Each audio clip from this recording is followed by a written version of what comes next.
তৃতীয়ত যে ব্যক্তির কথা বলবো তিনি হলেন ওই ব্যক্তি যে ব্যক্তি কোনো জালেম শাসকের জুলুমকে সমর্থন করে, সাফাই গায়, দলবাজির কারণে, অন্ধত্বের কারণে, তার অন্ধ অনুকরণের কারণে তার মিথ্যাকে সত্য বলে প্রচার করে, তার মিথ্যাকে সত্যায়ন করে, এই টাইপের মানুষগুলো।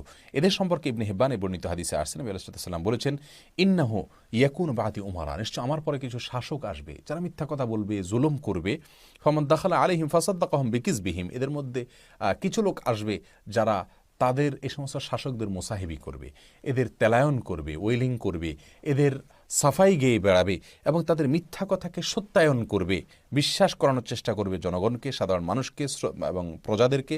ও আনাহুম আলা জুলমিহিম, এবং তাদের জুলুম, অবিচার, অত্যাচার এর ক্ষেত্রে তাদেরকে সহায়তা করবে। এরকম কিছু মানুষ থাকবে মোসাহেব কিসিমের।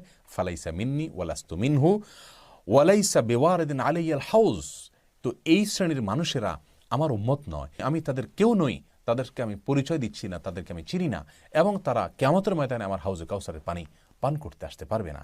আর এর বিপরীতে আমাল্লাম ইসাদ্দেকুম বিকাজবিহিম, যারা এই সমস্ত শাসকদের এই জুলুমের এবং মিথ্যাচারের সত্যায়ন করবে না, বিশ্বাস করবে না, ওয়ালাম ইউআইনহুম আলা জুলমিহিম, এবং তাদের জুলুমে, এই শাসকদের জুলুম এর কাজে তাদেরকে সহায়তা করবে না, ফাহুয়া মিন্নি ও আনা মিনহু, তাহলে এই ব্যক্তি আমার উম্মত, আমি তার নবী, সে আমার লোক। ওহুয়া ওয়ারিদুন আলাইহিল হাউজ, কিয়ামতের ভয়াবহতম দিনে সে হাউজ